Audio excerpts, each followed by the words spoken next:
اگر مرنے والے کا باپ زندہ ہو یا دادا زندہ ہو اس کے مرتے وقت، یا بیٹا زندہ ہو یا پوتا زندہ ہو، یہ چاروں رشتہ داروں میں سے کوئی ایک بھی ہوگا تو اس مرنے والے کے بھائی بہنوں کو کچھ بھی نہیں ملے گا، یہ محروم رہیں گے، 0 روپیز. ٹھیک ہے.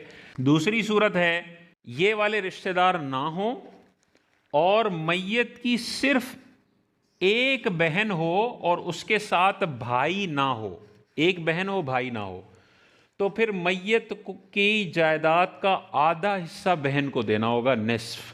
تیسری سچویشن ہے کہ یہ سارے رشتہ دار نہ ہوں اور ایک بہن نہ ہو، 2 یا 2 سے زیادہ بہنیں ہوں، تو اب ان کا بہنوں کا حصہ نصف سے بڑھ کے 2/3 ہو جاتا ہے، 2/3. چوتھی صورت یہ ہے کہ اوپر والے رشتہ دار نہ ہوں اور بھائی بھی نہ ہو، لیکن بہنوں کے ساتھ ایک بیٹی ہو، ایک بیٹی بھی اگر ہو تو پھر یہ بہن عصبہ بنتی ہے. عصبہ کا مطلب یہ ہے کہ اب ان کا پرسنٹیج میں حصہ شریعت نے فکس نہیں رکھا، جو ذوی الفروض ہیں جن کا حصہ پرسنٹیج میں ہے ان کو دینے کے بعد جو بھی بچے گا وہ بہن لے جائے گی، عصبہ بنے گی. پانچویں صورت یہ بنتی ہے کہ میت کا باپ دادا بیٹا پوتا نہ ہوں اور میت کے بہن بھائی دونوں ہوں، صرف بہنیں نہ ہوں. صرف بہنیں ہوں گی تو نصف اور 2/3 عصبہ بنے گی، لیکن اگر بہن بھائی دونوں ہوں تو یہ دونوں بہن بھائی مل کے عصبہ بن جائیں گے. باقی رشتہ داروں کو دینے کے بعد جتنی جائیداد ہے یہ بہن بھائیوں میں اس طرح ڈسٹریبیوٹ ہوگی کہ بھائی کو ڈبل حصہ اور بہن کو سنگل حصہ ملے گا. اب اس کی ہم جلدی سے مثالیں دیکھ لیتے ہیں.